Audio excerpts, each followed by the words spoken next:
Well, Thorn, thank you so much for joining us today. We're going to talk to our students about mental health. You're a therapist, you work at Stonegate. You Yeah. and I have been friends for a couple years now. Is that Yeah. right? Yeah. I think 2 years. We were colleagues for sure. I Yeah. just need to admit on camera that we're friends as well. So Oh, I no. feel good about that. Well, I would love for you actually just to kind of introduce yourself, tell maybe just a little bit about the work that you do, and then I'm just going to ask you a bunch of questions. Yeah. So I'm a professional counselor and marriage and family therapist. I work over at Stonegate Counseling down the street in Watkinsville, kind of near Butler's Crossing area. I see a pretty wide range of people. If I had to narrow it down, it'd be fair amount of teenagers, kind of older teenagers, juniors, seniors in high school. Um, a lot of adults too, dealing primarily with anxiety, depression, just kind of change of life issues, some sexual issues as well with pornography, stuff like that. Kind of as broadly as you can, tell us a little bit about in this self isolation, social distancing, COVID-19 Mhm. pandemic, what are some of the kind of themes that you're hearing? What are people experiencing? What are they going through? And specifically, maybe even teenagers. So, three things come to mind off the top of my head. The first one is stress. I think that's pretty obvious. And then the other two are people are lonely and people are bored, um, in a way that, like, I haven't seen people be this bored and this lonely Mhm. really ever in my practice. I mean, like, so just thinking for students, I mean, like, you've got 8, 9 hours a day, even more than that if you have extracurriculars, or you do sports, where most of your day is full and you're gone. And you might be bored at home, but you only have like 3 or 4 hours most days where you're really having to fill time. Now with distance learning and just doing so much at home, people have so much time to fill, and that can honestly be pretty stressful too. That being said, there's not a whole lot we can do about it other than hanging out with your family. I mean, the best thing you can do to help with loneliness is just reach out to people. Okay. Hey, how you doing? Um, what you been up to today? At least having, I don't know, somewhere between 2 and 4 people that you're talking with on a regular basis that just kind of know how you are and know what your life looks like right now, that's going to be really critical. A kind of a twin of loneliness is isolation. They're not the same thing. You can feel lonely, but not be isolated because there's at least other people that they know what's going on in your life, if that Right. makes sense. So, like, Hannah, if I know that you know my schedule, you know how my life has changed, I'm going to feel a sense of security just knowing that you know that. You know what's going on in my life. You know what's going on in my heart, even on a deeper level. So having those people that you can just connect with, it doesn't have to be deep conversations, um, but having those people is going to be crucial to kind of enduring or coping with loneliness until we can actually see each other and hang out. Do you feel like that is important for students to be doing right now, to be just talking to other people? And why is that important? Oh my gosh, it's so important. I don't think that talking is the solution to every single thing in the world, but dang, if it is the solution to a lot of problems that we have. The reason I think it's important is, I mean, so when I'm living my life, I've got 1,000 thoughts going through my head, and most of them I'm not going to be paying much attention to, other than kind of when they're right there. So there might be something that I thought of this morning while I was by myself taking a walk, but I'm not really going to be thinking about it. I'd say I can't even come up with an example because they were so fleeting. Right? When you're talking with somebody, you're really paying attention to what's going on inside of you in a way that's really hard to do when you're by yourself. It creates a level of focus when you're with somebody. And even more than that, so you may have thoughts in the back of your head, but to bring them to the front of your mind and actually express them kind of helps you make sense of them. So I know sometimes I may say something, to my wife, for example, and then come back 4 hours later and realize, you know what, I don't actually believe that. But I never would have known that had Right. I not been able to say it in the first place. Mhm. Um, so it really just kind of helps you figure things out. And I mean, most of us, we have more time on our hands. We're alone in our rooms more often than we usually are. And so that just breeds a lot of time for a lot of I mean, particularly negative thoughts to just kind of dwell. For our students who maybe have a hard time, I mean, it's not easy, right? Even this idea of your demons or these really negative thoughts or things that maybe are really scary kind of emotions to come out. Yeah. It could be hard to even, I think it can be hard to even know how to do that. And then it can be hard to even know or name what those emotions are. So do you have any practical suggestions for our students as they think about, I wouldn't even know where to begin when it comes to talking about my feelings? Yeah. Well, I mean, I think you just said it perfectly. You can't process something that you're not able to name. You've got to have a certain vocabulary to be able to process it. This is going to sound like the most therapist thing I could possibly say, but get a feelings wheel. There are 6 in my office right now that I keep ready to hand out to people because I think it's so important to be able to name things that you're feeling. I think we all know things like, if you've seen the movie Inside Out, there's things like joy, there's anger, sadness, fear, disgust. But sometimes we need a more specific word than just sad. There's a lot of different types of sad. There's depressed sad. There's lonely sad. There's maybe like a guilty sad. Same thing with anger. You can be enraged, you can be frustrated, you can be annoyed, and even different types of joy even. So getting a feelings wheel, and literally you just hop on Google and just Google feelings wheel or feelings chart. I like the ones with faces because it's helpful for me. But whatever works for you, just getting familiar with the feelings wheel. Maybe if somebody likes to journal even, just having a feelings wheel out while you journal. Hey, these are 3 feelings that I felt today, and here's when I felt them. Just even that right there, naming those emotions and then being able to process them out is going to be crucial to maintaining mental health during this time. I love that and totally agree about the feelings wheel. I think the maybe misconception is that, and some people I think are better at naming their feelings than others, but I think it's a practice that you just get better at.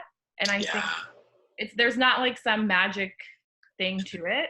And so it sounds like what you're recommending really is kind of having more of a practice where maybe even daily you look at your feelings wheel or you journal or you think through like, what am I feeling today? As you're talking about this, I'm just thinking, wow, it is so much easier just to like scroll on Instagram or like watch Netflix or like eat a pint of ice cream than to like actually, right? Like it's easier to kind of to numb our feelings. Really, a lot of times than to address them or to think about, developing in these neural pathways. So what would you say to somebody who is like, well, why bother? I could just, meditate and numb and the problem goes away momentarily. I mean, would you have a response for somebody who felt that way? I mean, if I can be just like totally blunt, feelings are annoying in the moment. But what's more annoying than that is when you're suicidal and you're in a mental hospital. Yeah, and I don't want to shame that at all because it's very real. But I mean, the more you shove stuff under the rug, like it ain't going away. I heard a quote the other day that I really liked. Emotions that aren't processed are buried alive, and they control our behaviors afterwards. You can bury an emotion all you want, but that doesn't mean it's dead. So better to bring it out in the light, process it with a friend. You can process it with God in prayer. But if you don't process it, it's still there and it's going to drive you. You just don't realize it. Sure. So my suggestion, and it takes courage. I'm not saying this is easy. It's hard even for me. And this is what I do for a living. Thinking about our students watching this, many of them have, parents at home who could listen to them, or maybe they don't, but all of them should have a small group leader who they can talk to, a trusted adult, a mentor. And that there are wonderful resources for sure of people that they could reach out to and say, hey, I need to start talking about how I'm feeling. What would you say, where is that line? How does someone know, okay, this is maybe actually something that I need to talk to a counselor about? How can our students identify within themselves, okay, I need more help than maybe I have at my kind of fingertips or available to me? That's such a good question. Because I don't think therapy needs to be your first line of defense whenever you're feeling bad. Like that's why God gives us community. That's why God gives you mentors and small group leaders and parents and friends. But that being said, I think the biggest thing that comes to mind is just, is this impacting my life in a way where maybe my grades aren't as good or my friendships aren't as good, or And is it impacting not just me internally, but also my external world? Are my parents telling me that I'm acting differently? Or my friends telling me that, like, hey, you just don't really look yourself? If people are saying stuff like that, or maybe you even ask people if they think that, that might be the time that you initiate a conversation with your parents about going to counseling. Another thing, and I know this is going to get kind of deep real quick, is if you're feeling suicidal. Now, most people at some point in their lives have the thought of like life would be better without me, or I wonder what things would be like without me. Mhm. That's not quite what I mean. That's not pleasant, don't get me wrong, Right. but a lot of people think that. But if you're feeling so isolated or so depressed that you're seriously considering harming yourself Mhm. or taking your own life, um, that's a red flag to me that says you probably need to see somebody professionally. Not Sure. because there's any shame in that, but because, I mean, if anybody knew that, they would say, "Oh, of course you need to go see somebody. You deserve that kind of help." And usually, we're the last people who are going to recognize when we need help. We're really good at taking care of others. We're not as good at taking care of ourselves. So if you're having those kind of thoughts, then I mean, then that is a for sure thing. I think you probably need to come in and see somebody. I would like to ask you two more questions, if that's All okay. right, that's great. These have all been amazing answers, and so I'm so thankful that you've shared your wisdom with us. My first question is, okay, we are kind of stuck inside, so Yeah, maybe we don't have sports, we don't have extracurriculars, so maybe we're not being as physically active yeah. as we might usually be. Mhm. Is that going to impact our emotional and mental health at all? It is really hard to be physically unhealthy and mentally or emotionally healthy. I even say it's hard to be physically unhealthy and to be spiritually healthy. Sure. I mean, the state of our bodies impacts our mind, Mhm. right? We are not dualistic. I've got my body here and my spirit here. There might be some distinction, but they're really joined together, and they're going to influence one another. Yeah, I mean, it is. I mean, I went for 2 walks today, actually. Getting out and just taking a walk is one of the best things you can do for both your physical and your emotional health. Mhm. It's not strenuous, it's not difficult. You're not so focused on it that you can't process some emotions while you're doing it. You can always FaceTime somebody, talk on the phone while you're doing it. Going for a walk is one of the things that I've told almost all of my clients you need to be doing if you're not exercising already. Because if you're not, it's less about exercise and more about movement.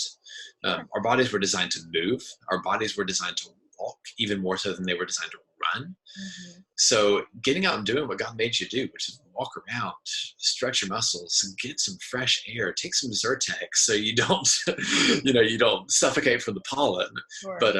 But please get outside. It's so good for you. Yeah. What's something practical for our students to think about when it comes to their mental health? The biggest thing I can say is just pay attention to your thoughts, pay attention to your feelings. The theologian from I guess it was the 15th century, John Calvin. He has this quote in one of his books that says, basically, you can't know God without knowing yourself, Mm. and you can't know yourself without knowing God. So when I'm thinking about, I mean, there's so much an overlap between mental, emotional, spiritual health. You're not going to be able to know yourself or know God as well if you're not paying attention to what's going on inside of you. So maybe practically just take 5 to 10 minutes, maybe in the morning if you're good in the morning, maybe at night if you're better at night. But just pay attention. Hey, what's going on inside me today? How am I feeling? Was it a good day? What made it good? Was it a bad day? What made it bad? How was I feeling? Is there anything unaddressed in my soul? Is there anything I'm avoiding? Mhm.